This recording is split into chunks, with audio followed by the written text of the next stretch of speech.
Shalom saudara, seringkali kita menghadapi ketidakpastian dalam hidup ini, tetapi kita tahu bahwa sebagai anak-anak Tuhan yang mengandalkannya dan percaya kepadanya, di tengah ketidakpastian sekalipun kita pasti dipelihara olehnya.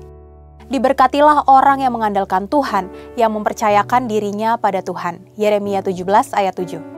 Hari ini kita akan belajar melalui kehidupan Nabi Yeremia yang senantiasa dipelihara oleh Tuhan meskipun berada dalam masa yang penuh ketidakpastian. Yang pertama, Yeremia setia kepada Tuhan. Nabi Yeremia adalah seorang yang selalu setia dalam menyampaikan pesan-pesan Tuhan kepada beberapa raja Yehuda. Raja yang takut akan Tuhan ketika mendengar teguran Yeremia akan segera bertobat. Sementara raja yang tidak takut Tuhan akan menganiaya Yeremia. Bahkan, Yeremia sempat di pelataran istana dimasukkan ke dalam sumur yang kering dan selalu dibawa ancaman raja-raja Yehuda. Pelayanan Yeremia meliputi kurun waktu masa-masa akhir berdirinya kerajaan Yehuda sampai masa pembuangan ke Babel. Pada waktu itu, kaum Yehuda diperintah oleh raja-raja yang tidak takut akan Tuhan dan menyembah berhala-berhala. Pesan nubuat dari Yeremia adalah seruan pertobatan bagi umat Tuhan agar mereka kembali menyembah kepada Tuhan. Namun, mereka tetap tidak menaati perintah-perintah Tuhan dan akhirnya kerajaan Yehuda mengalami keruntuhan ketika masa pemerintahan Raja Zedekia. Yang kedua, Yehuda ditaklukkan masa yang kritis. Panglima Raja Babel mengirim pasukannya untuk menyerbu, mengepung, dan akhirnya berhasil mengalahkan Yehuda. Tembok Yerusalem berhasil dirobohkan oleh Panglima Tentara Babel. Saat-saat itu merupakan saat yang sangat mengerikan. Bangsa yang menang akan memperlakukan musuhnya dengan semena-mena. Nyawa manusia tidak ada harganya pada saat itu. Masa seperti itu adalah masa yang sama sekali tidak ada harapan.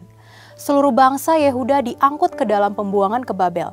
Sebagaimana orang Yehuda diangkut ke pembuangan, Yeremia juga bisa mengalami hal tersebut. Yang ketiga, dipelihara dengan ajaib. Oleh campur tangan Tuhan, Raja Babel yang seharusnya menghukum malah sebaliknya, memperhatikan hidup Yeremia. Melalui panglimanya, Raja Babel memberikan perlindungan kepada Yeremia. Sebagaimana dalam Yeremia 40 ayat 4-5, ini adalah mujizat Tuhan. Dalam masa yang kritis itu, Yeremia justru dipelihara oleh lawannya, yaitu Panglima Tentara Babel. Yeremia diberi beberapa opsi untuk ikut ke Babel dalam perlindungan Raja Babel atau tetap tinggal di tanah Yehuda sebagai orang bebas. Dan Yeremia memilih untuk tetap tinggal dengan maksud menuntun sisa bangsa itu untuk terus takut akan Tuhan. Yang keempat, masa depan, masa yang tidak pasti. Tahun yang baru adalah satu masa yang belum pernah kita lalui. Orang-orang belum mengetahui apa yang akan terjadi, sehingga masa depan disebut masa yang belum pasti. Umumnya, orang-orang membuat rencana atau target dan tujuannya, baik secara pribadi atau dalam pekerjaan atau pelayanan. Faktor ketidaktahuan akan masa depan membuat orang hanya dapat menebak atau mengira-ngira apa yang akan terjadi. Yang kelima, pemeliharaan Tuhan.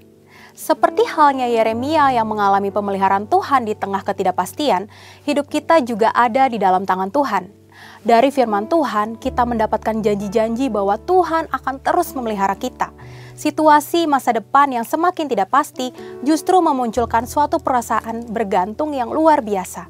Ketika orang mencari Tuhan dan mengandalkan Tuhan untuk masa depannya, hatinya mudah dituntun oleh firman. Dalam firman disebutkan bahwa orang-orang yang mengandalkan Tuhan akan diberkati dalam segala hal. Secara umum, setiap orang mengharapkan kehidupan yang lebih baik. Sebagai anak-anak Tuhan, kita memiliki janji yang luar biasa. Berkat Tuhanlah yang menjadikan kaya, jerih payah tidak akan menambahinya. Ayat ini mengisyaratkan bahwa kekayaan itu asalnya dari kehidupan yang diberkati. Hidup yang diberkati itu sendiri adalah kehidupan yang mendapat perkenanan Tuhan. Sebagai contoh, tokoh-tokoh seperti Abraham, Ishak, Yusuf, dan Yeremia adalah orang-orang yang hidup dalam perkenanan Tuhan. Mereka adalah orang-orang yang hidup mengikuti firman Tuhan, mengandalkan Tuhan. Alkitab menyatakan bahwa mereka dipelihara oleh Tuhan dalam masa-masa yang sulit. Tuhan senantiasa mengetahui setiap langkah kehidupan kita. Tidak ada satupun yang luput dari perhatian Tuhan, termasuk ketika kita salah mengambil keputusan.